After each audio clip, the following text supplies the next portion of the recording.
to another episode of PSYCOW. I am Kyle, and this week I am joined by Lloyd Kaufman, the godfather of Troma himself, from the Toxic Avenger to Terra Firma to Poultrygeist and Class of Nuke Em High, Tromeo and Juliet.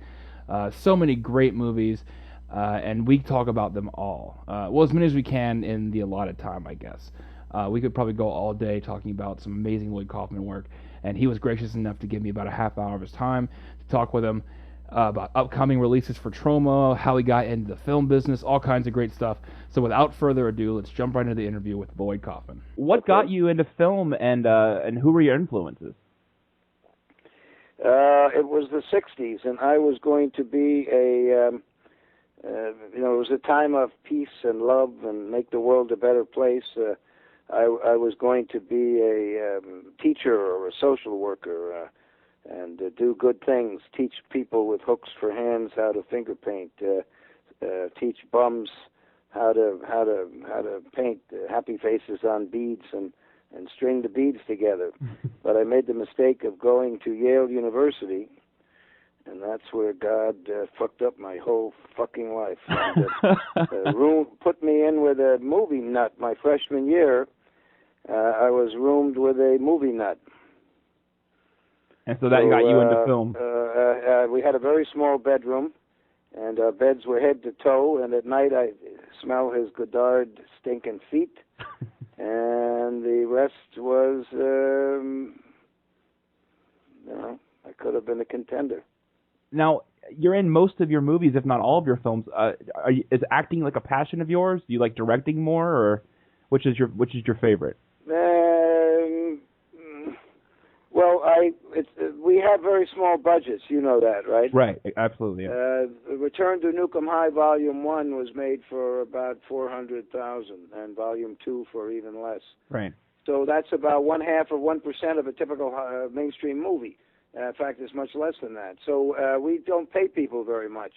And there's lots of young talent who are willing to work for very little. They're willing to sleep on the floor and eat cheese sandwiches 3 times a day and learn how to defecate in a paper bag. But old people, very hard to find good old actors who are either not in the union or who are willing to work for little or nothing. So since I'm old, I'm 68, I play those parts. You'll notice in my body of work, I haven't acted in any movies unless I had to. Battle of Love's Return, I had to take over the lead part because we weren't paying any money back in 1970, and the guy who was supposed to play the part quit, went to get a bologna sandwich, and that was the end of him. So I played the main part at the last minute. And then I don't think I really played a part in a Troma movie until I got older, and it was harder to find older people. So that's the main reason I do it. The same reason I used my father, who was also a crappy actor. I used him in many of my movies because he was an old person, and I could wake him up in the middle of the night and make him come down to the set and be in a movie. Right. And now Toxic. Now I do act, and I have for years. I've acted in newcomers' movies, so to try to help them. There was lots of young people who were trying to get movies together. And if I'm in the movie, they can then go to a more famous, to a real actor and say, well, Lloyd Kaufman's in this movie, president of Troma, creator of the Toxic Avenger, and maybe somebody like Bill Moseley or Kane Hodder, they might take this young new filmmaker a little more seriously. And if there's no budget, obviously I don't get paid. I don't ask to be paid if there's no budget. I'm willing to work for nothing, so then they can pay Kane Hodder or whatever, whoever, you know what right. I'm saying. And you've actually casted some of them too. Like I know Eli Roth was in it, had a small role in it, and I believe Terra Firma and. Well, people who a lot of famous people have started with Troma. The right. South Park guys, James Gunn, who's now directing Guardians of the Galaxy. He wrote Tromeo and Juliet. Eli Roth did the commentary track for Blood-Sucking Freaks, and also acted in a few of our movies. And I was supposed to act in Cabin Fever. That was his first movie, but unfortunately I had committed to another movie in Texas, so I couldn't do it. My loss, my great loss. Yeah, I'm such a fan of Eli, and I'm a fan of Trey Parker and Matt Stone too. When I saw them at the end of Terra Firma, it was hilarious. They were perfect roles for them. Yeah, they're great guys. They've been very supportive. Trey gets his head squashed in Tales from the Crapper. Right. And Oliver Stone started with me, and Vincent D'Onofrio started with Troma in the first Turn On. A lot of people say that I'm kind of the Roger Corman of the East, although he is far more important than I in terms of introducing mainstream talent. And now, Toxie, I'm sure, is a personal favorite of mine. I mean, I love Toxic Avenger. I love the character. And actually, I have to break the movie out when I have my friends, and depending on how they like the movie will depend on the friendship. But did that spawn anything from your personal life? I know, growing up for me was rough, and I mean, I didn't turn into a giant toxic monster, but I've evolved past that. Did that spawn anything from your personal life, that movie? Well, I've always been interested in the underdog, and I'm a Latin scholar and have detested hubris from the time I was a small child, and I learned about it in reading the Aeneid.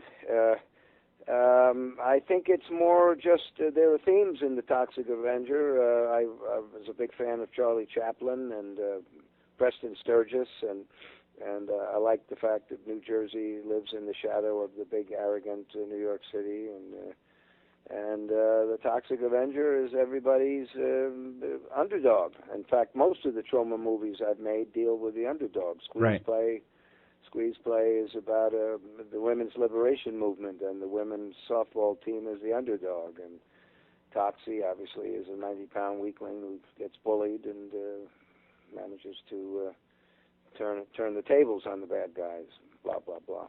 So it's the underdog theme runs throughout all our movies, and but I've had a pretty easy life. Well, and Toxie has actually become kind of like a Godzilla-esque kind of character, where every movie now he's fighting off monsters, which is just great for the fans. I mean, he's fought off the devil and even his doppelganger Noxie. What's next for him? What's going to be in store for Part 5? Well, we still haven't quite gotten to the point where we have a script that I really love. But Toxie in each movie, he gets older. He's unlike most superheroes. His movies chronicle the aging of Toxie. So by the time Part 4 came along, at the end of the movie, he and his significant others had children. And, right. In this movie, he deals with his two toxic twins. The movie has been written for Chernobyl, which is a good place for Toxie to be, and oh crap, I'm sorry. And we're still writing though. It's but about a third of the movie is being written for the Ukraine, and Chernobyl and Kiev, and the toxic twins are involved, and we just don't have it all fleshed out yet. But there could be a better place than Chernobyl for Toxie. Yeah, no, it's ideal. And there's a bunch of rumors circulating. I'm sure you've answered this before. What is with the rumors of this remake for Toxic Avenger and Arnold Schwarzenegger being involved? Well, the Akiva Goldsman, who has a new movie coming out now, it's got Johnny Depp in it, and he's a major player. He won an Oscar for A Dangerous Mind. Right. He also directed Batman and Robin, and you can check him out. He's a big producer. He and his team have optioned the remake rights for the original Toxic Avenger. They want to make a $100 million mainstream big-time movie. Stephen Pink has been hired to write and direct. He's written the script. They announced at the Cannes Film Festival that Arnold Schwarzenegger had signed to play one of the main parts, but shortly thereafter, Arnold Schwarzenegger unsigned. So I don't know exactly what happened, but they're still, they still say they're going to make it. They make the Toxic Avenger $100 million version, but I wouldn't be very much involved with it, obviously. What do you think about that, though? Do you want your character kind of being reimagined? If I can get a few $1 million, of course. Absolutely. I can make more movies. Why not? And Stephen Pink is a big Troma fan. He loves Troma. Akiva Goldsman obviously loves Troma. They've shelled out a lot of money so far just to get the option rights.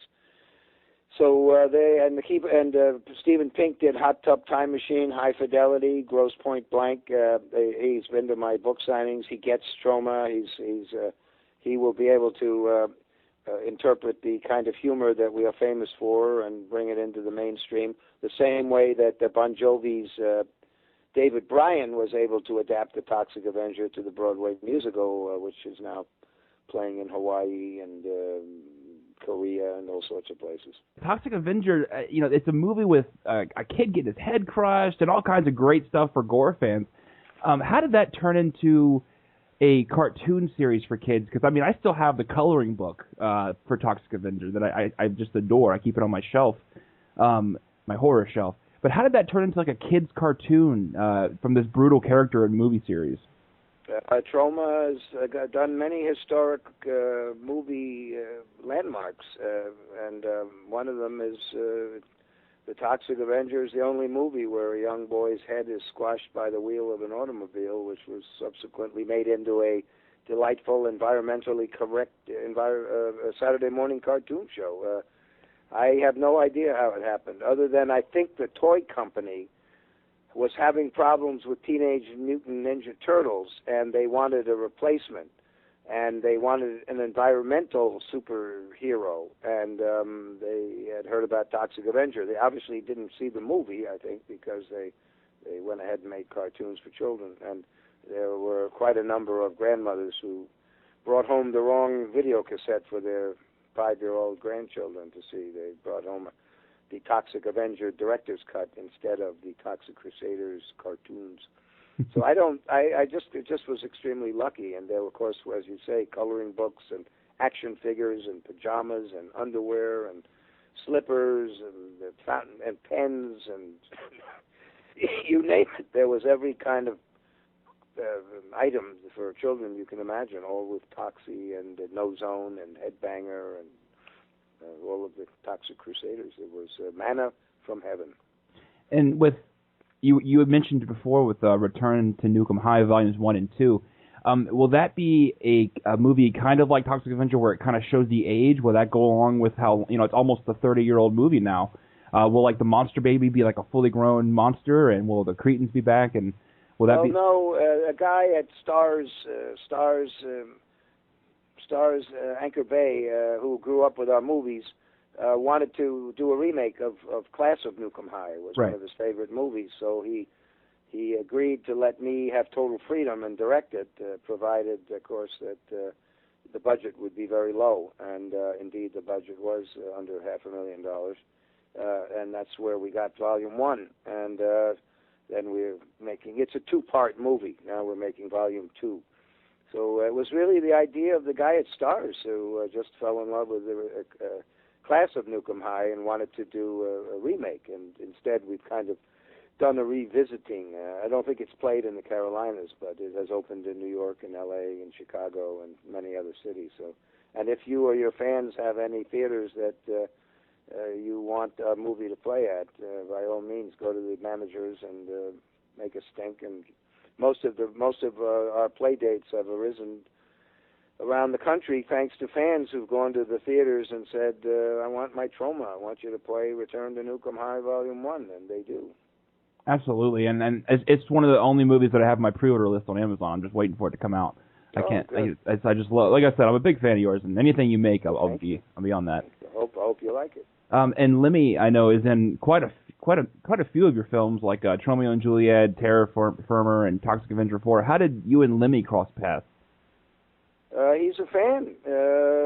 I think he just ran into somebody who worked for us and mentioned that he liked our movies, and since we were making Tromeo and Juliet at the time, and since he's British and so was Shakespeare, we thought it'd be kind of funny to have him be the narrator. Right.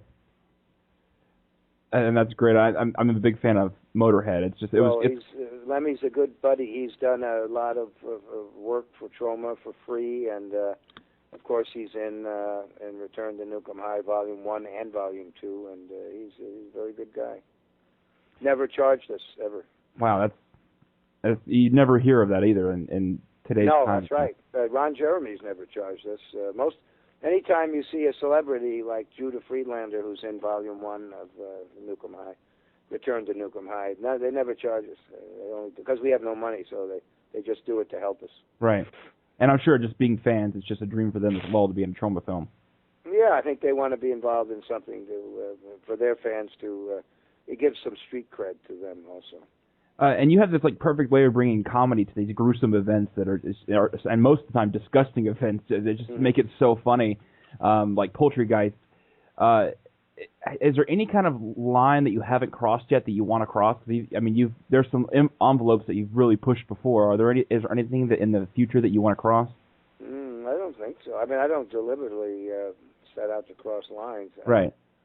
Poultrygeist, Night of the Chicken Dead was all about fast food and how evil it was, and I think people now get the point. There's a big movement now. McDonald's has cleaned up the food they're serving. They have better quality salads, and I think some of the fast food chains are not serving animals that have been tortured and farm factory produced.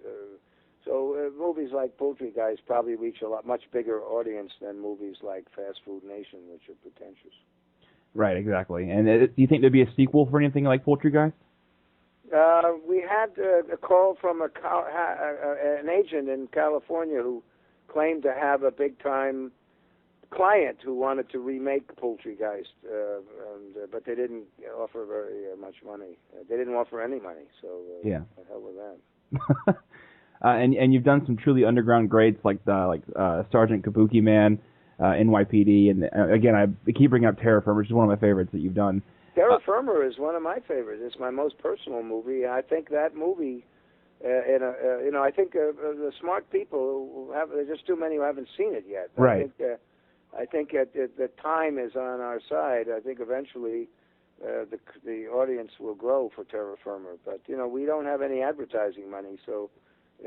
People like you see it, and then you spread the good word of mouth. And no matter how much money the $200 million baby food major studio movie has, unless it's really good, they can't buy word of mouth. They can buy $100 million, $200 million worth of advertising. Right. But they cannot buy word of mouth. Whereas Terra Firma, the audience, the DVDs we don't keep it. It just keeps growing. The demand for the DVDs just keeps going, growing. Exactly, and like I said, it's a great movie. It was on Netflix for quite a while, and I'm surprised that more people didn't see it just because of Netflix. I mean, and word of mouth from Netflix is probably bigger than anything that anyone can purchase marketing-wise. Yeah, well, Netflix has become sort of a mainstream. They kicked us off basically. They don't want to deal with the small fry like us. They're making their own TV shows and movies, and they're basically just getting content from the big time guys. So you're saying they're going to be weeding out the movies that you have on there already? Like I know that all 4 Toxic Avengers are on there. Yeah, that's not because of us. They dumped us a long time ago. Stars Television licensed some of our movies, and they licensed those movies, that package they licensed to Netflix, and Stars is part of a giant conglomerate. See, that's the reason I have Netflix. Netflix will buy, but their Netflix is finished with independent films. There'll be no independent films unless those independent movies are coming in through the vassals of the big conglomerates like Fox Searchlight or Sony Classics. They will never take a movie from Troma ever. Well, see, that's a big flaw though, because that's the main reason I have Netflix is to see indie movies and to see these. I'm a huge horror fan. All the horror fans in the horror community want to see these. Well, you'll be able to see horror. There's still some good horror like Insidious.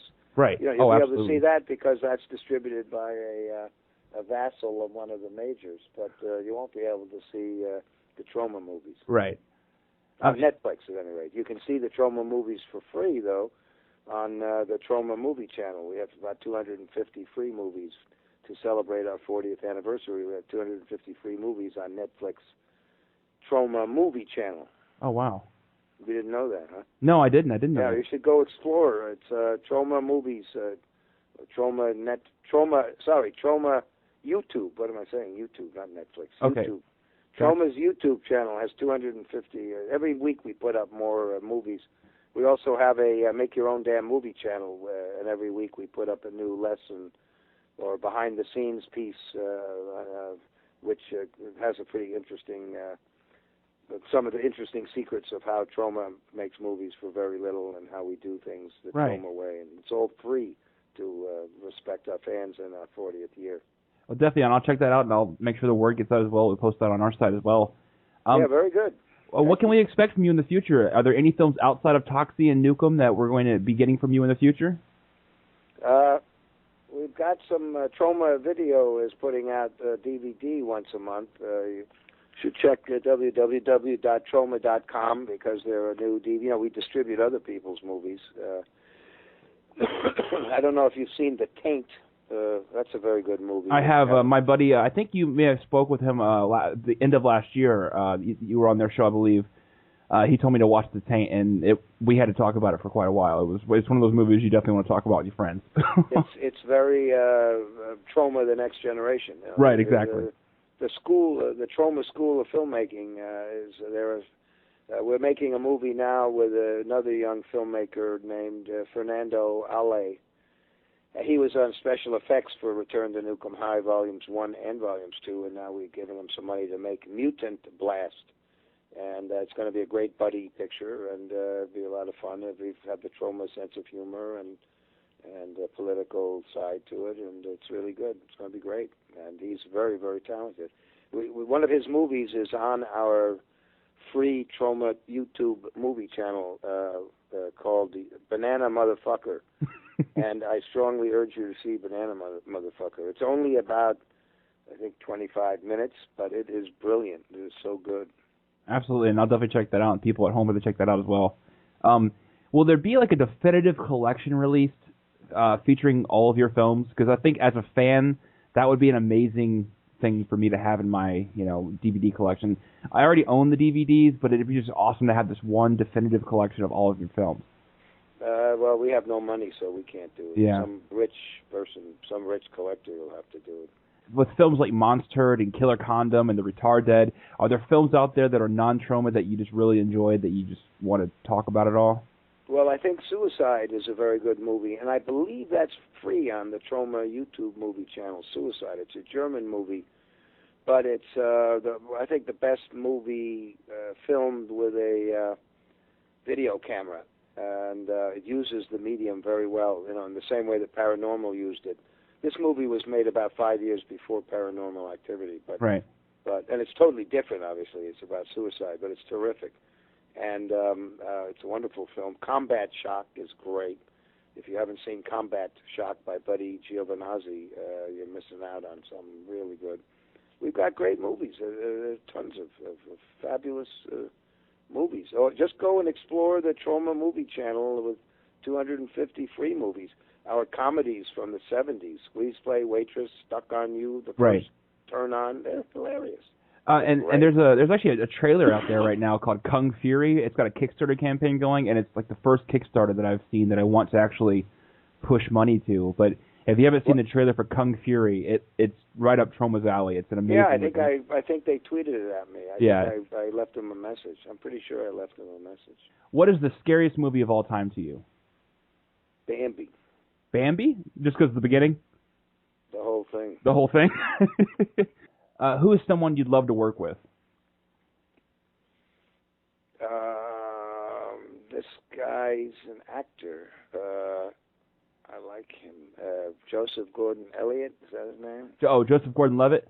Levitt, I'm sorry, Joseph Gordon-Levitt. I like him a lot, and I like one of those females. The one in the one in Juno. I hated Juno, but she's great. Ellen Page. Yes, Ellen Page. What's something that you've learned from a horror movie? Like, personally, I don't go camping because Jason Voorhees might kill me. Well, I think I learned a lot from Frankenstein, for sure, about blending in humor and compassion into the horror movies. Right. The Freaks, Todd Browning's Freaks, same thing. The last question would be, what's your favorite line from a movie that you've made? I always wanted to cornhole me, a blind bitch.